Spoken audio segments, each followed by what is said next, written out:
नमस्कार दोस्तों, स्वागत है आपका अपने YouTube चैनल में। हमारा टॉपिक होने वाला हिंदी प्रैक्टिस सेट। अगर आपने पिछले प्रैक्टिस सेट नहीं लगाया, एक बार पिछले प्रैक्टिस सेट लगाओ, क्योंकि जो भी हमारे प्रैक्टिस सेट होते हैं पूरे डिटेल के साथ कराए जाते हैं। उसके बाद दूसरी तरफ हमारे जीएस के प्रैक्टिस सेट चल रहे हैं, वो भी आपके डिटेल के साथ कराए जाते हैं। डेली आते हैं आपके जीएस प्रैक्टिस सेट और हिंदी प्रैक्टिस सेट। वो जल्द आने वाले हमारे उत्तराखंड के प्रैक्टिस सेट। ठीक है, तो शुरू कर लेते हैं अपने पहले क्वेश्चन के साथ। अपने नंबर काउंट करना, टोटल कितने नंबर बनते हैं। पहला क्वेश्चन हमारा दिया गया है, निम्नलिखित में से कौन सी भाषा आर्य भाषा में शामिल नहीं की जाती है। तो जो ऑप्शन दिया गया है हमारा सी तुर्की, ये हमारी आर्य भाषाओं में शामिल नहीं की जाती है। जबकि इससे अलग की जो भाषाएं, जो संस्कृत है, प्राकृत है, अंग्रेजी है, पंजाबी है, ये सब कैसी भाषा है, हमारी आर्य की भाषाएं है। उसका देखते हैं नेक्स्ट दूसरा क्वेश्चन। जो दूसरा क्वेश्चन हमारा दिया गया है, अंतस्थ व्यंजन पहचानना है। अंतस्थ व्यंजन, ठीक है, आपको याद रखना है कि अंतस्थ व्यंजनों की संख्या कितनी होती है। अंतस्थ व्यंजनों की संख्या हमारी 4 है। कौन कौन से हमारे अंतस्थ व्यंजन? य, रे, ले और बे, ये हमारे अंतस्थ व्यंजन होते हैं। ठीक है, इन चारों अंतस्थ व्यंजन में जो पहला और लास्ट का है, य और बे, ये क्या होते हैं हमारे? अर्धस्वर होते हैं। ठीक है, ये और वे कैसे हैं हमारे? अर्धस्वर होते हैं। जबकि रे हमारा लुंठित व्यंजन है। लुंठित से अलग इसे प्रकंपित भी कहते हैं और कंपन जात भी कहते हैं। जबकि लय हमारा पार्श्विक व्यंजन है। ठीक है, याद रखना कि लय क्या हमारा पार्श्विक व्यंजन है, रे हमारा लुंठित और प्रकंपित व्यंजन है। उसके बाद नेक्स्ट बात कर लेते हैं, चारों ही जो हमारे अंतस्थ व्यंजन है, चारों ही क्या होते हैं हमारे? ये सघोष होते हैं। चारों क्या है? सघोष। और चारों क्या होते हैं? अल्प प्राण होते हैं। बात कर लेते हैं इनके उच्चारण स्थान की। जो हमारा सबसे पहले दिया गया है, ये हमारा तालु से बोला जाता है, अर्थात ये क्या है? तालु है। उसके बाद जो दिया गया है रे हमारा दंत है। उसके बाद ले, ये भी हमारा दंत होता है। और बे हमारा दंतोष्ठ होता है। ठीक है, ये पूरे क्वेश्चन बनते हैं इनसे, अंतस्थ व्यंजन से, याद रखना। उसके बाद नेक्स्ट जो परिभाषा में आते हैं कि अंतस्थ व्यंजन की परिभाषा बतानी है। ठीक है, वर्णमाला आपकी बहुत अच्छी होगी। आपको अंतस्थ व्यंजन की परिभाषा बतानी है कि अंतस्थ व्यंजन क्या होते हैं। ठीक है, ये आपका गिव अवे है। अगर आप नहीं बता पाते तो अगली क्लास में बताऊंगा आपको कि अंतस्थ व्यंजन की परिभाषा क्या होती है। ठीक है, याद रखना, ये आपका गिव अवे का क्वेश्चन था। उसके बाद देखते हैं नेक्स्ट अगला क्वेश्चन, क्वेश्चन नंबर 3। इसमें देख लेते हैं जो हमारे अंतस्थ व्यंजन थे, 11 जहां पर भी होंगे हमारे अंतस्थ व्यंजन हो जाएंगे, तो ऑप्शन नंबर ए हो जाएगा। अगला देखते हैं क्वेश्चन नंबर 3 जो दिया गया है, आपका घर, आपका घर जिस शहर में है उस शहर का नाम संज्ञा का कौन सा भेद सूचित करता है। अर्थात देखो, शहर क्या है हमारा, बात कर लेते हैं शहर। शहर में हमारी कौन सी संख्या होगी? तो शहर में हो जाएगी हमारी जातिवाचक संज्ञा। लेकिन हम जब शहर का नाम लिख देंगे, ठीक है, जिस तरह से दिल्ली, तो अब ये दिल्ली क्या हो जाएगी? ये हमारी व्यक्तिवाचक संज्ञा हो जाएगी। तो ये क्या क्वेश्चन था, आपका घर जिस शहर में है, अब किसी शहर में तो होगा, शहर का नाम होगा, उस शहर का नाम संज्ञा का कौन सा भेद सूचित करता है। तो कौन सा करता है? व्यक्तिवाचक करता है। हो सकता है हम देहरादून रहते हो सकता है मेरठ रहते हो, दिल्ली रहते हो, सहारनपुर रहते हो, कहीं भी रहते हो। ठीक है, तो याद रखना, अगर शहर का नाम है तो व्यक्तिवाचक, और होता सिर्फ शहर बताओ तो हमारा हो जाता है जातिवाचक। ठीक, उसके बाद देखते हैं नेक्स्ट अगला question, question number 4। Question number 4 दिया गया हमारा, निम्न में से पुल्लिंग शब्द कौन सा है। अर्थात पुल्लिंग शब्द का चयन करना है। अब लिंग सा क्वेश्चन है, लिंग सा क्वेश्चन होगा हमारा, गलत नहीं होना चाहिए। पहले तो ये याद रखना कि लिंग जो शब्द होता है, इसकी पहचान किससे की जाती है? तो कहना लिंग की पहचान संज्ञा से की जाती है। ठीक है, उसके बाद हिंदी में कितने भेद होते हैं? 2। और संस्कृत में कितने भेद होते हैं? 3 होते हैं। लेकिन यहां क्वेश्चन क्या था हमारा, निम्नलिखित में से पुल्लिंग शब्द कौन सा होगा? तो क्वेश्चन नंबर जो हमारा सी दिया गया है, पत्र हमारा कैसा शब्द है? पुल्लिंग शब्द है, जबकि रचना, प्रार्थना और आज्ञा कैसा शब्द हमारा? स्त्रीलिंग शब्द है। ठीक है, तो जो क्वेश्चन पूछा जाता है, जो मेन चीज है आपको याद रखना है कि लिंग की पहचान किससे होती है? तो संज्ञा से होती है। अब कुछ को लग रहा है क्या सर क्रिया से नहीं हो सकती? तो क्रिया से हो जाती है, लेकिन क्रिया से पहचान करते समय फंस सकते हैं। जैसे मैं प्रधानमंत्री से मिल आया, अब हमें ये नहीं पता कि मैं जिस प्रधानमंत्री से मिल आया हूँ वो स्त्रीलिंग है या पुल्लिंग है। तो एग्जैक्ट जो पहचान होगी किससे होगी? क्या ना, संज्ञा से होती है, और यही हमारा आंसर माना जाता है। अगर संज्ञा नहीं होगा तब आप क्रिया लगा सकते हैं। उसके बाद देखते हैं क्वेश्चन नंबर 5। क्वेश्चन नंबर 5 में दिया गया किसका प्रयोग सदैव दिया गया है? जिसका प्रयोग सदैव एक वचन में होता है। अब देखो, वचन से क्वेश्चन है, वचन का शाब्दिक अर्थ क्या होता है? संख्या होता है, हमें पता है वचन का शाब्दिक अर्थ संख्या होता है, जबकि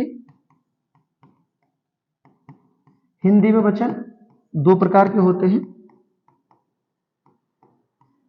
संस्कृत में 3 होते हैं। ठीक है, जो संस्कृत में होते हैं एक वचन, द्विवचन और बहुवचन हो जाते हैं।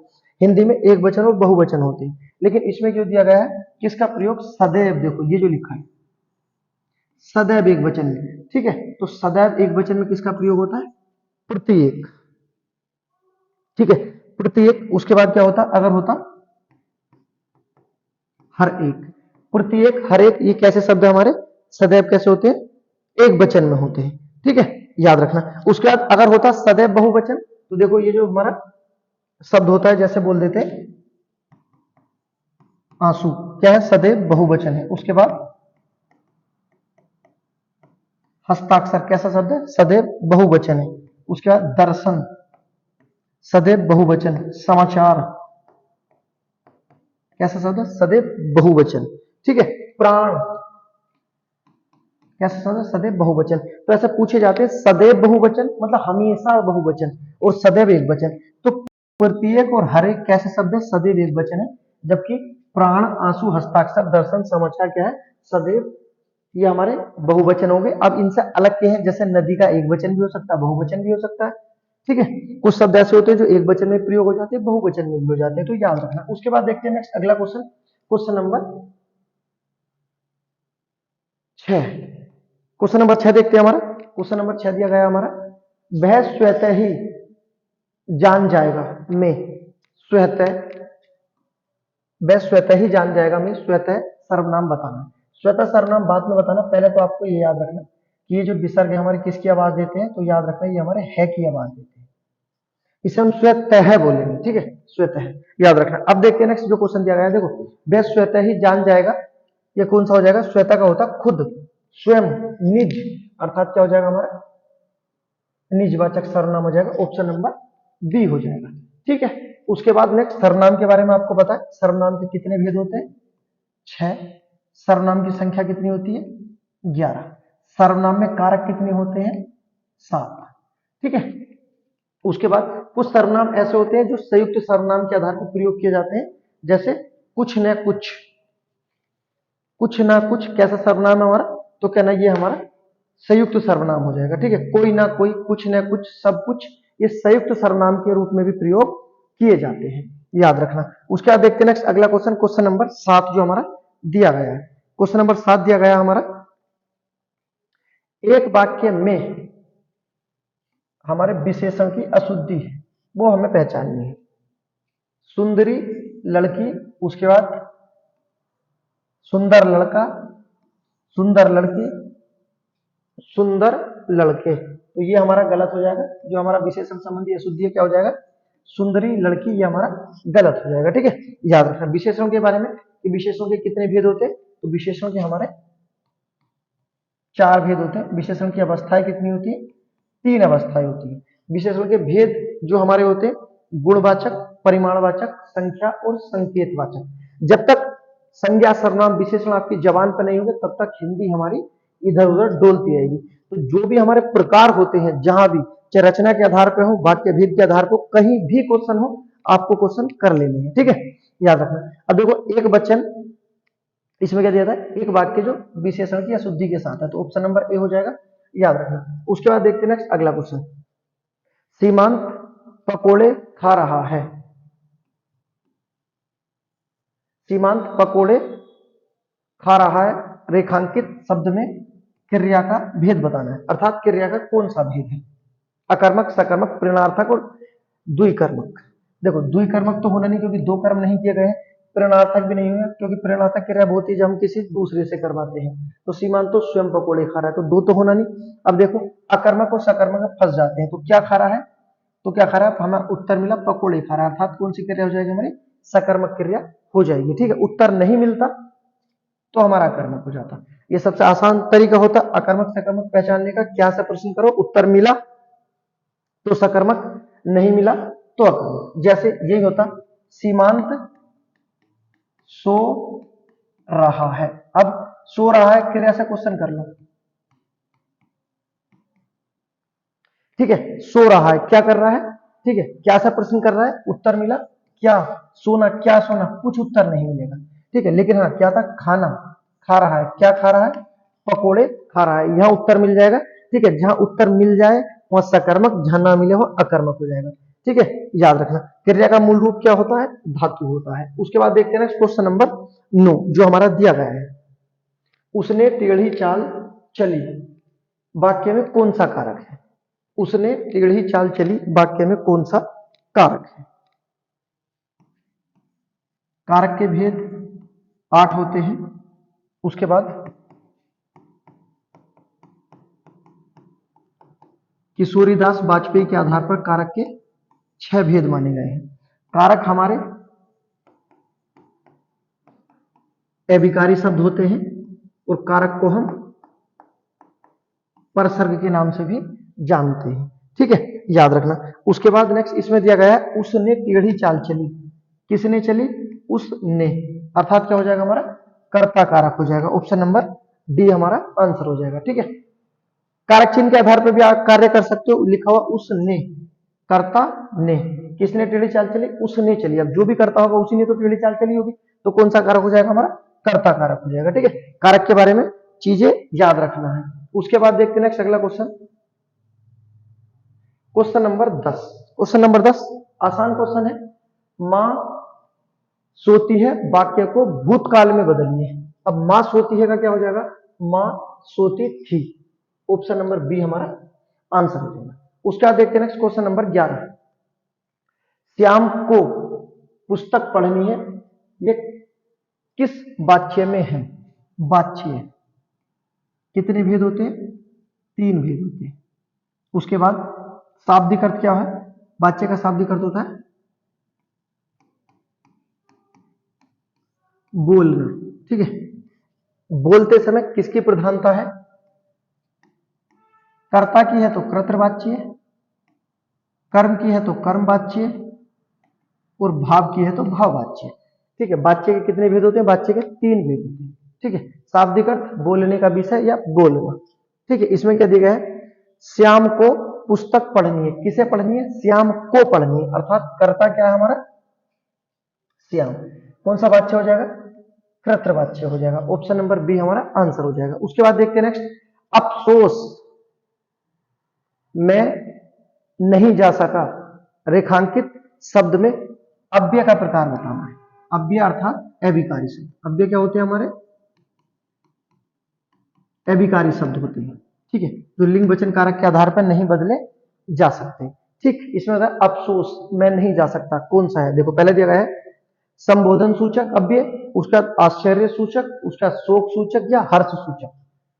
अब देखो ये हिंदी है, हिंदी हम पढ़ते हैं, अगर हमें नहीं भी पता होगा ना तो हम 4 ऑप्शन से क्वेश्चन अपना सोल्व करके चले जाएंगे। अब देखो अफसोस का प्रयोग हम कहां करते हैं, क्या किसी को संबोधन करने में करते हैं, नहीं करते। अफसोस आश्चर्य में करते हैं, नहीं करते। क्या हर्ष खुशी में करते हैं, तो नहीं करते। ठीक है, कहां करते हैं हम, शोक में करते हैं अफसोस। ठीक है, याद रखना। उसके बाद देखते हैं नेक्स्ट अगला क्वेश्चन, क्वेश्चन नंबर 13। हिंदी में बहुत क्वेश्चन ऐसे आते हैं जो हम अपने ऑप्शनों से कर जाते हैं। क्वेश्चन नंबर 13 देखते हैं। क्वेश्चन नंबर 13 दिया गया है हमारा, उत्पत्ति के आधार पर शब्द के 4 भेद होते हैं। बहुत अच्छी बात है, इन्होंने देखो यहाँ पे लिख दिया और ये आपको याद रखना है। क्वेश्चन पूछा जाता है कि उत्पत्ति के आधार पर कितने भेद होते हैं। ठीक है, शब्द के कितने भेद होते हैं, तो कहना सर 4 भेद होते हैं, लेकिन यहाँ से क्वेश्चन कुछ और है। क्वेश्चन देखते हैं, उत्पत्ति के आधार पर शब्दों के 4 भेद किए गए हैं, सही है। निम्नलिखित में से कौन सा भेद गलत है? गलत भेद चुनना है। देखो उत्पत्ति के आधार पर शब्दों के कितने भेद होते हैं? ना 4 भेद होते हैं। पहला कौन सा है? तत्सम, बिल्कुल सही है, जो संस्कृत के शब्द होते हैं। तद्भव, जो संस्कृत के बदले हुए रूप जो हिंदी में प्रयोग होते हैं, यौगिक नहीं होते हैं। तत्सम, तद्भव, उसके बाद होता है देशज शब्द। तत्सम, तद्भव, देशज और विदेशज शब्द। देशज होते हैं जो हमारे देसी शब्द होते हैं, ठीक है, जैसे लोटा, चिमटा, फूकनी, झोपड़ी, झुग्गी, ये सब कैसे शब्द है? हमारे देशज शब्द है, ठीक है।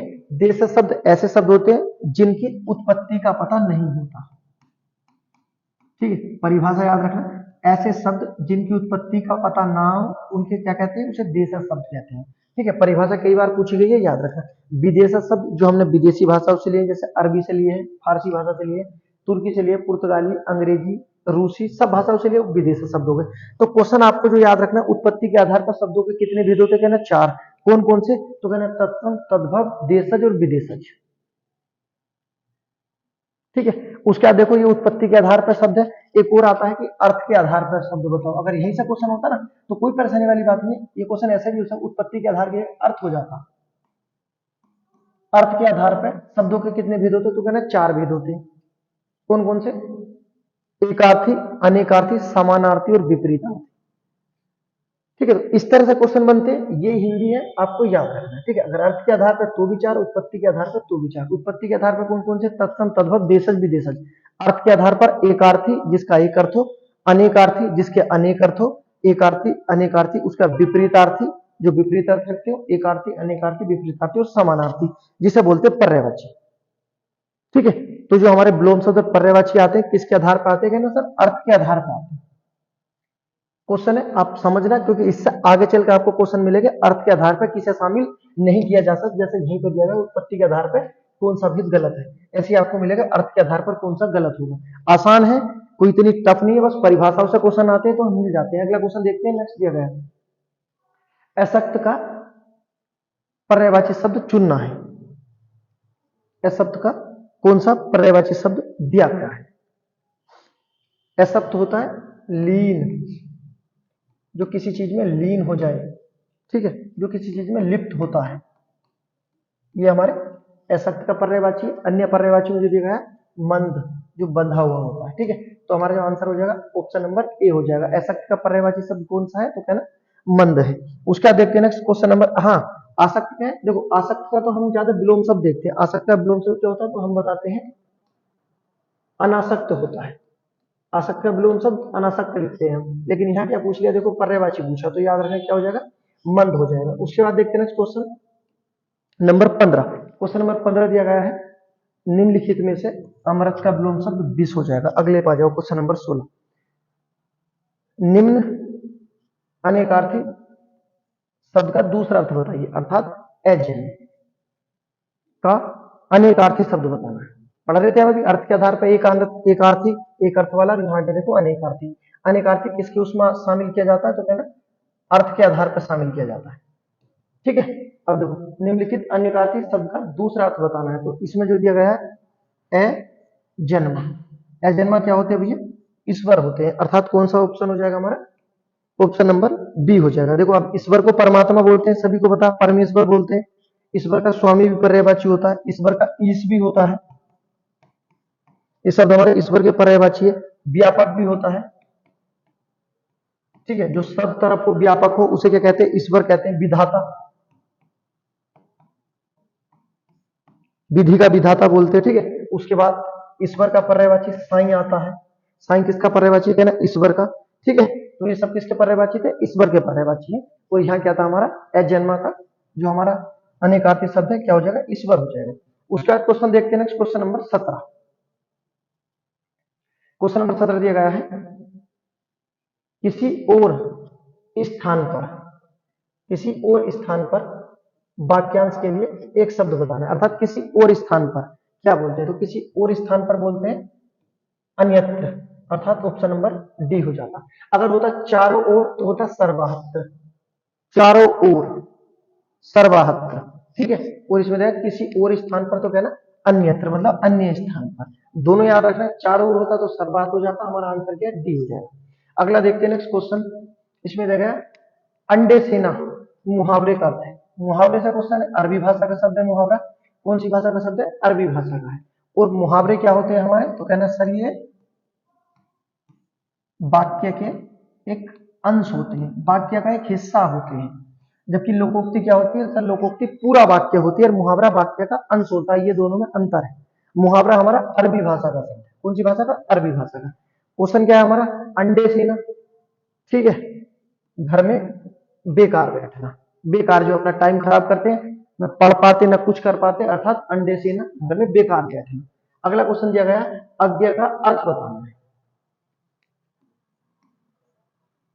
अज्ञा का अर्थ बताना, जो कुछ भी नहीं जानता हो, जो सब कुछ जानता हो, जो बहुत थोड़ा जानता हो, जो जानता भी हो और नहीं भी जानता हो। अब बताओ इसमें कौन सा हो सकता है। तो ऑप्शन नंबर ए हमारा सही हो जाएगा, जो कुछ भी नहीं जानता। ठीक, याद रखना। उसके बाद देखते हैं क्वेश्चन नंबर 20 दिया गया हमारा, उपसर्ग प्रत्यय से क्वेश्चन है, गलत होने के तो चांस ही नहीं बनते। प्रत्येक शब्द में कौन सा उपसर्ग है, तो प्रत्येक शब्द में कौन सा हमारा उपसर्ग है, तो ये हमारा प्रति उपसर्ग है। कौन सी भाषा का उपसर्ग है, ये हमारा संस्कृत भाषा का उपसर्ग है। ठीक है, जो हमारे उपसर्ग होते हैं ये कैसे शब्द होते हैं, तो ये हमारे अभिकारी शब्द होते हैं, इनमें हम कोई बदलाव नहीं कर सकते। उपसर्ग के कितने भेद होते हैं, तो उपसर्ग के 3 भेद होते हैं। पहला आपका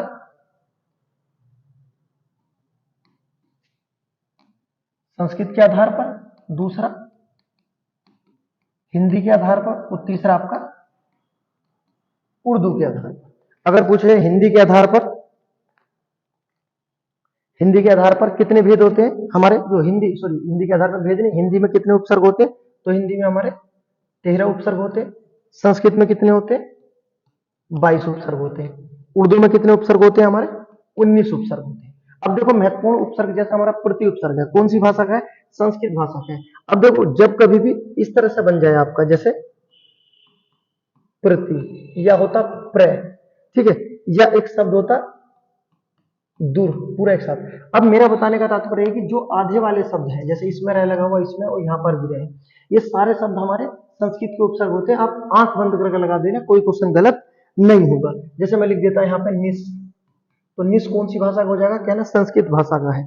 ठीक है, उसके बाद दुर, प्र, प्रति, अनु, अगले लिख देता उत, पहले लगा दिया तो हमारा संस्कृत भाषा का हो जाएगा। उसके बाद हिंदी वाला क्या होगा, जैसे ए, सिर्फ बहुत पूछा जाता है। उसके बाद अन, कौन सी भाषा का, हिंदी भाषा का है। अब हिंदी भाषा का है। सुचरित्र, सु, ये कौन सी भाषा का हमारा, हिंदी भाषा का। सु के साथ दू भी आएगा। ठीक, उसके बाद नेक्स्ट उर्दू के क्या क्या होता, ना, ला, नाजायज या लावारिस, बेढंगा या बेफायदा, अलबत्ता, ये कौन सी भाषा के हमारे, उर्दू भाषा के हैं। उसके बाद सर कलंक, जैसे सर आ जाएगा। उसके बाद दर, दर हकीकत, बिल्कुल, बिल आ जाएगा। तो ये कौन सी भाषा के हमारे, उर्दू भाषा के। आपको उपसर्ग और प्रत्यय सबसे पहली कंडीशन में ही आपको याद कर लेने, एक बार लिख लो आप कि कौन सा संस्कृत का, कौन सी उर्दू का, क्योंकि एक अच्छी हिंदी के लिए ये इनका होना जरूरी है। और ये अब आने वाले टेस्ट में आपको देखने को मिलेगा कि डायरेक्ट लिखा हुआ मिलेगा कि ला उपसर्ग कौन सी भाषा का है। तो वहां घूमना नहीं है कि मुझे तो आता ही नहीं है, जी मैं तो प्रत्यय में बता सकता हूँ कि प्रति होता है। सही है, तो आगे देखते हैं, अगले क्वेश्चन मिलेंगे। अब देखते हैं नेक्स्ट अगला क्वेश्चन, क्वेश्चन नंबर 21 क्या दिया गया है, बैठक शब्द में कौन सा प्रत्यय है। अब देखो पहला क्वेश्चन उपसर्ग है, दूसरा प्रत्यय। उपसर्ग और प्रत्यय दोनों ही क्या होते हैं हमारे, ये अपने दोनों ही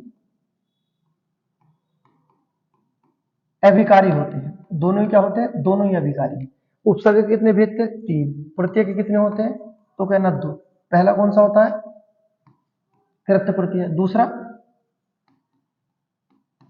तद्धित प्रत्यय। कृत प्रत्यय किसके साथ आता है, क्रिया के साथ और धातु के साथ। तद्धित प्रत्यय किसके साथ आता है, संज्ञा, सर्वनाम विशेषण के साथ आता है। ठीक है, डायरेक्ट क्वेश्चन पूछा जाता है संज्ञा के साथ, सर्वनाम के साथ, विशेषण के साथ कौन से आते हैं, तो कहना तद्धित प्रत्यय आते हैं। क्रिया के साथ कृदंत प्रत्यय आते हैं। प्रत्यय कितने भेद होते हैं, 2 भेद होते हैं। ठीक, उसके बाद देखते हैं नेक्स्ट, इसमें जो हमारा क्वेश्चन दिया गया है, बैठक शब्द में कौन सा प्रत्यय दिया गया है, बैठ अक, बताओ कौन सा, अक होगा या क्या होगा, बैठ, बैठ और क्या अलग, बैठ और अक अलग।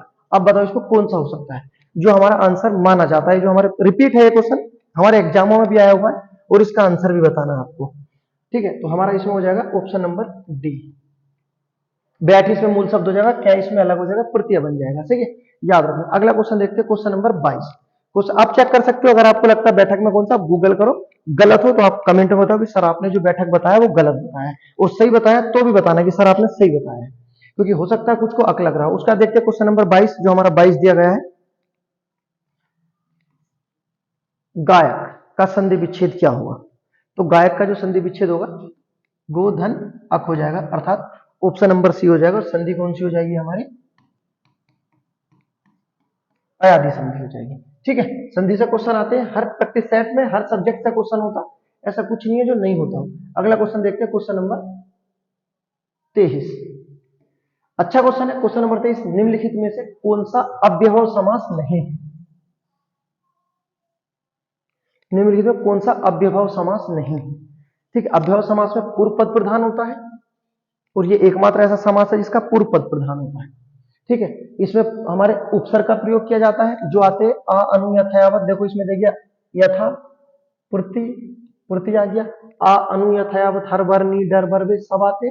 ठीक है, अर्थात आय और व्यय नहीं होगा, यही हमारा आंसर हो जाएगा। जो क्वेश्चन था हमारा, निम्नलिखित में कौन सा अव्ययभाव समास नहीं है, तो आय और व्यय हमारा अव्ययभाव समास नहीं है, तो आय व्यय कौन सा समास हो जाएगा, ये हमारा द्वंद्व समास हो जाएगा। ठीक है, उसके बाद देखते हैं नेक्स्ट अगला क्वेश्चन, क्वेश्चन नंबर दिया गया है 24। क्वेश्चन नंबर 24 में दिया गया है, रचना के आधार पर वाक्य भेद बताने। पिछले प्रक्रिया सेट में था रचना के आधार पर शब्द भेद, यहाँ क्वेश्चन पूछा रचना के आधार पर वाक्य भेद। ठीक है, अब देखो रचना के आधार पर वाक्य भेद पूछे तो कहना 3 होते हैं। पहला कौन सा होता है, सरल वाक्य, दूसरा सरल संयुक्त, और तीसरा आपका मिश्र वाक्य। ठीक है, तो याद रखना रचना के आधार पर वाक्य भेद कितने होते हैं, 3 होते हैं, सरल संयुक्त और मिश्र। होता रचना के आधार पर, अगर देखो यहाँ पर वाक्य लिखा है, अगर वाक्य की जगह क्या हो जाता है, रचना के आधार पर, रचना के आधार पर शब्द भेद बताओ, तो भी हमारे 3 हो जाते हैं। रचना के आधार पर शब्द भेद तो भी, वाक्य भेद तो भी, ठीक है। 3 हमारे शब्द भेद कौन कौन से हो जाते हैं, पहला हो जाता हमारा रूढ़ शब्द, दूसरा यौगिक शब्द, और तीसरा योग रूढ़ शब्द।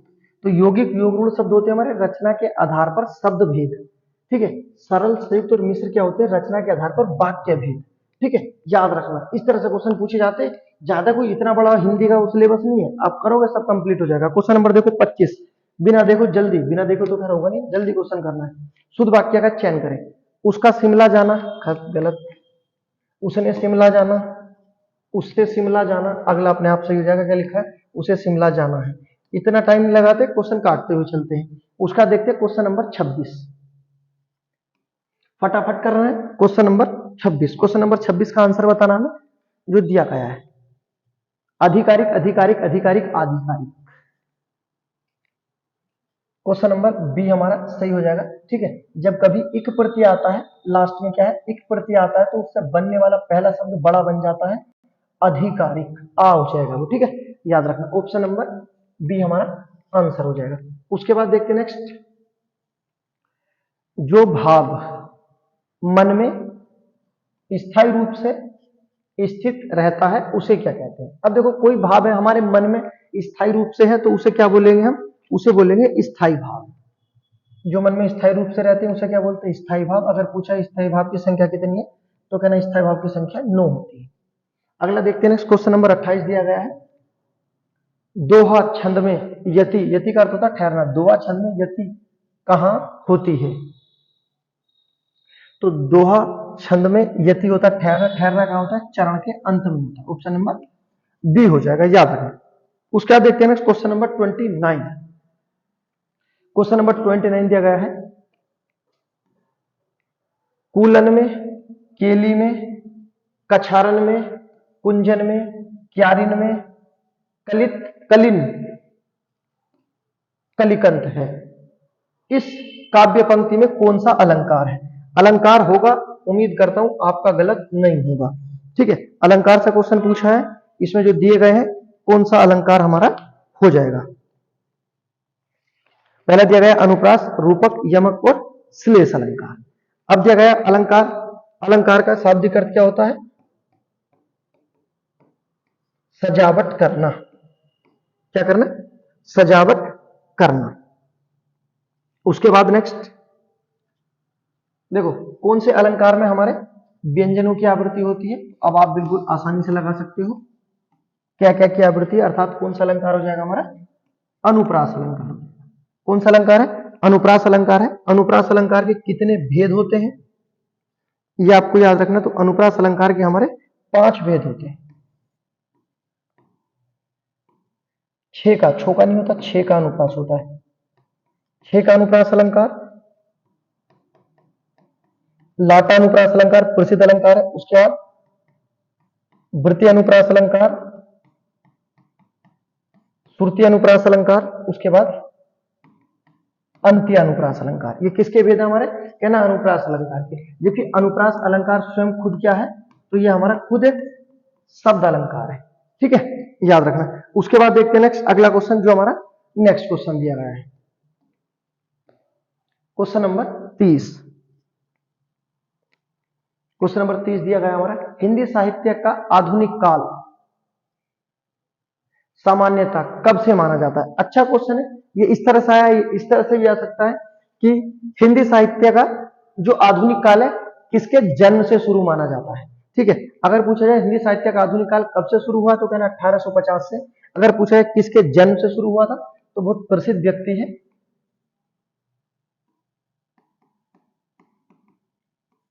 भारतेंदु हरिश्चंद्र। भारतेंदु हरिश्चंद्र, इनके जन्म से शुरू हो जाता है हिंदी साहित्य का आधुनिक काल। इसमें पूछा था सन, तो ऑप्शन नंबर हमारा ए हो जाएगा। अब देखो भारतेंदु हरिश्चंद्र के बारे में, पहले तो आप ये बताओ कि भारतेंदु हरिश्चंद्र में इनका वास्तविक नाम क्या है? तो भारतेंदु हरिश्चंद्र में इनका वास्तविक नाम हरिश्चंद्र है। भारतेंदु हरिश्चंद्र में इनका वास्तविक नाम क्या है? तो कहना हरिश्चंद्र इनका वास्तविक नाम है। तो भारतेंदु क्या है? भारतेंदु इनकी उपाधि है। और ये उपाधि किसके द्वारा दी गई है? तो कहना जहां के ये रहने वाले थे, बनारस के रहने वाले थे, तो इन्हें काशी के विद्वानों द्वारा उपाधि दी गई थी। कौन सी? भारतेंदु। ठीक है, अब भारतेंदु किसका पर्यायवाची होता? तो ये हमारा चंद्रमा का पर्यायवाची है। किसका?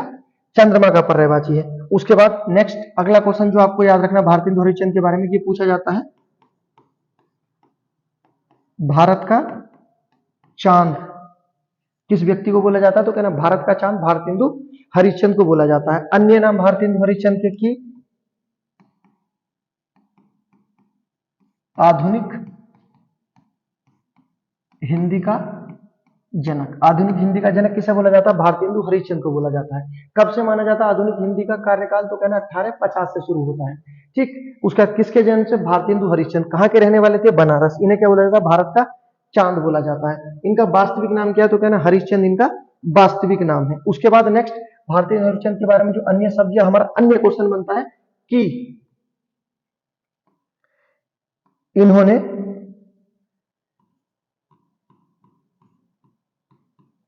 हमारी खड़ी बोली को क्या बोला था?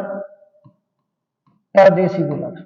ठीक है, क्वेश्चन पूछा जाता है खड़ी बोली को परदेसी बोली किसके द्वारा बोला गया है? तो कहना भारतेंदु हरिश्चंद्र द्वारा बोला गया है। भारतेंदु हरिश्चंद्र के गुरु का नाम? तो भारतेंदु हरिश्चंद्र के गुरु का नाम है राजा शिव प्रसाद। राजा शिव प्रसाद इनके गुरु का नाम है। राजा शिव प्रसाद भारतेंदु हरिश्चंद्र के गुरु का नाम है। इनसे बनने वाले सभी क्वेश्चन देखो यहाँ पर कंप्लीट हो जाएंगे। इनका वास्तविक नाम, उपाधि इनकी, ठीक है, इनके 2 नाम है। एक तो कहते हैं इन्हें आधुनिक हिंदी का जनक और भारत का चांद या भारत का चंद्रमा बोला जाता है। भारतेंदु चंद्रमा का पर्यायवाची है। उपाधि क्या है इनकी? तो भारतेंदु, जबकि वास्तविक नाम क्या है? हरिश्चंद्र इनका वास्तविक नाम है। दुनिया जो जानती है इन्हें किन रचनाओं के लिए जानती है, तो आपको पता है भारत दुर्दशा किसकी रचना है, भारतेंदु हरिश्चंद्र। उसके बाद नेक्स्ट अंधेरी नगरी। अब यहां से हमारे भारतेंदु हरिश्चंद्र कंप्लीट हो गए, याद रखना, ठीक। उसके बाद देखते हैं नेक्स्ट क्वेश्चन नंबर 31। पहाड़ का पर्यायवाची शब्द नहीं है। अब गलत तो होना नहीं है कि पहाड़ का पर्यायवाची पूछा है और हमारा क्वेश्चन गलत हो जाएगा। पहाड़ का पर्यायवाची शब्द कौन सा नहीं है, पहले देख लेते हैं कौन कौन से हैं। पहाड़ का पर्यायवाची शैल है, नग है, पर्वत, एचल, प्रसिद्ध है, आपको याद रखना है कौन सा नाम है, तुंग। क्या नाम है इनका, तुंग। उसके बाद आद्री, गिरी,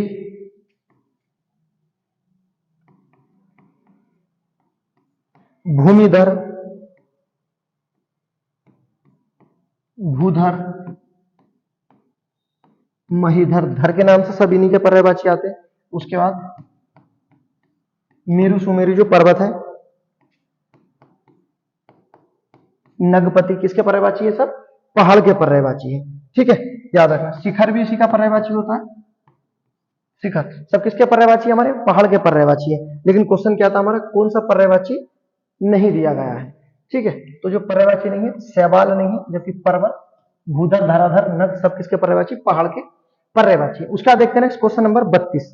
क्वेश्चन नंबर 32 में दिया गया है जड़ का विलोम शब्द हो जाएगा चेतन, जिस पे टाइम नहीं जाएगा उसे आगे करेंगे। उसका देखते हैं क्वेश्चन नंबर 33। क्वेश्चन नंबर 33 दिया गया है वाक्य के घटक क्या है। अगर आपने पिछले क्वेश्चन देखे होंगे तो यहाँ से क्वेश्चन बनते हैं, घटक पूछे जाते हैं, यहाँ भी पूछिए वाक्य के घटक। तो कहना वाक्य के दो घटक होते हैं, लेकिन दो तो सब में ही, एक में क्रिया कर्म विशेषण और कर्म, कर्ता और क्रिया और उद्देश्य और विधेय। तो घटक कितने होते हैं, कहना दो। कौन कौन से होते हैं, उद्देश्य और विधेय होते हैं। कितने घटक होते हैं, उद्देश्य और विधेय दो घटक होते हैं। उद्देश्य क्या होता है, तो याद रखना जिसके बारे में कहा जाए, जिसके बारे में कहा जाए, जिसके बारे में कहा जाए उसे क्या कहते हैं, उद्देश्य। जैसे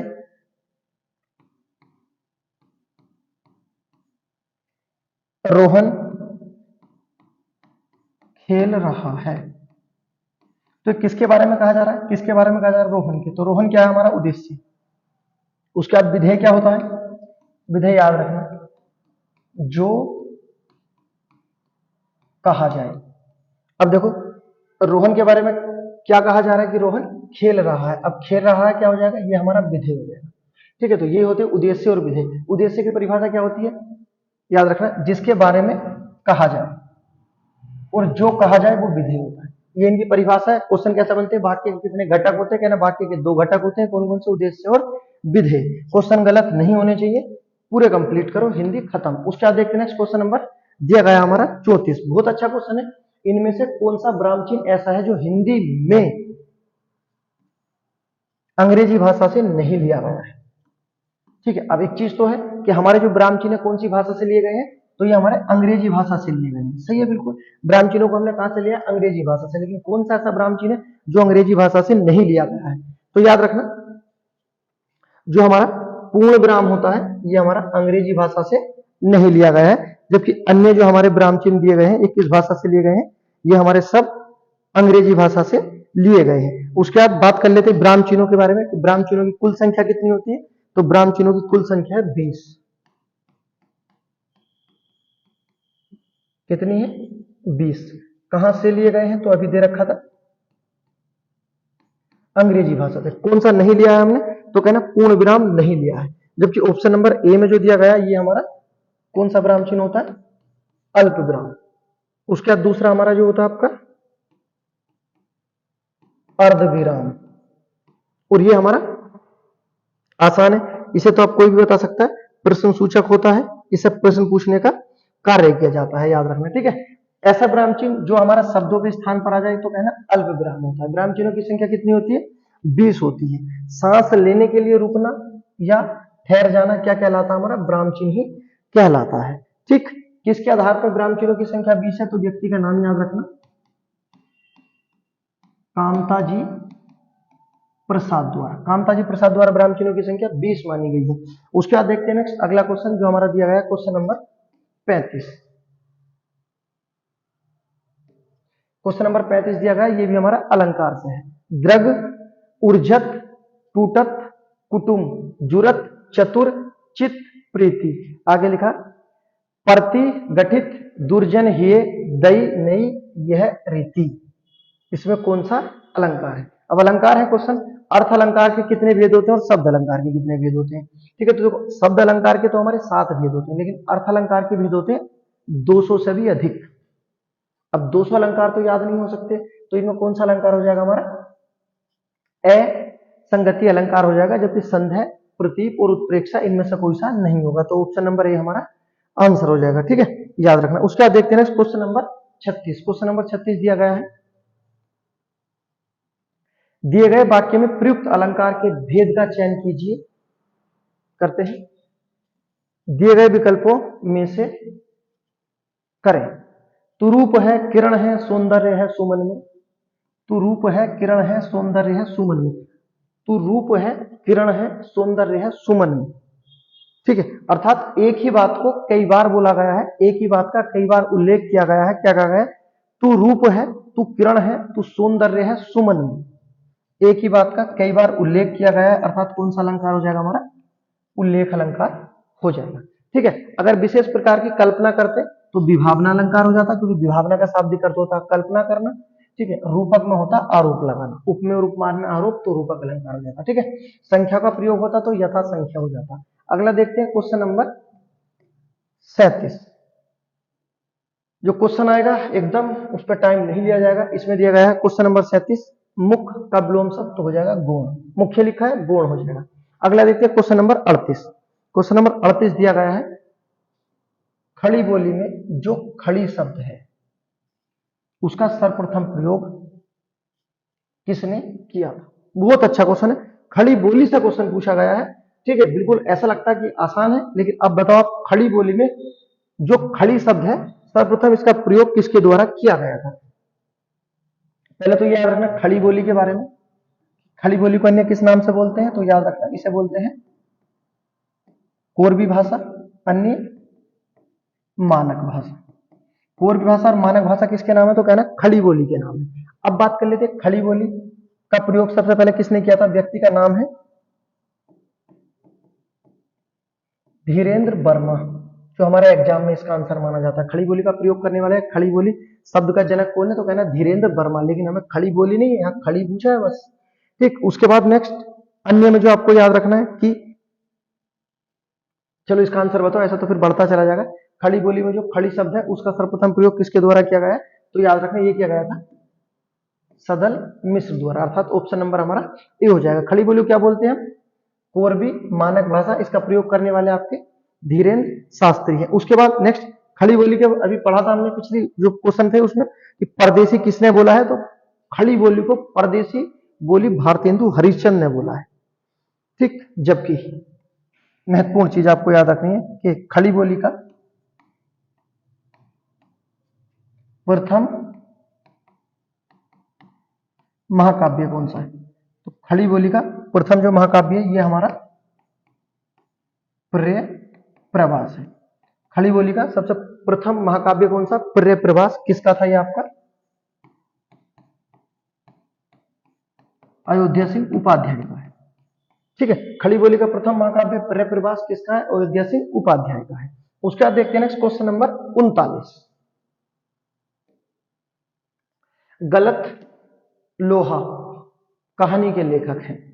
गलत लोहा कहानी के लेखक कौन है? तो गलत लोहा कहानी के जो लेखक हैं उनकी अन्य कहानियां जो हमारी हैं कौन कौन सी है? पहली याद रखना मेरा पहाड़, अन्य आपका एक पेड़ की याद, नौरंगी बीमार है,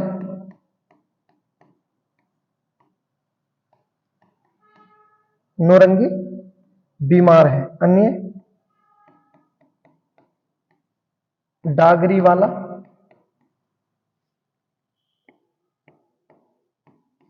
बच्चे के सपना, आदमी का डर,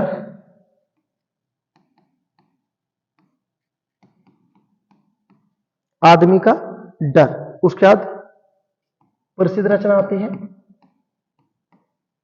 कोशी का घटवार। और व्यक्ति किसकी बात हो रही है? गलत लोहा। कहानी किसकी है? तो याद रखना शेखर जोशी की है। कहां के रहने वाले थे? अल्मोड़ा। कब हुआ था जन्म? तो यार 1932। मृत्यु कब हुई? तो याद रखना 2022। किसकी बात हो रही है? शेखर जोशी की। शेखर पाठक नहीं, शेखर जोशी की बात हो रही है। ठीक है, याद रखना। उसके बाद नेक्स्ट अब बात कर लेते हैं अपने गिव अवे के बारे में, जो हमारा गिव अवे क्वेश्चन है। आपको बताना है कि उभयलिंग शब्द क्या होते हैं। उभयलिंग शब्द क्या होते हैं? सबसे पहला क्वेश्चन आपको यह बताना है। उसके बाद नेक्स्ट जो आपको बताना है वो क्वेश्चन हमारा अलंकारों से होगा कि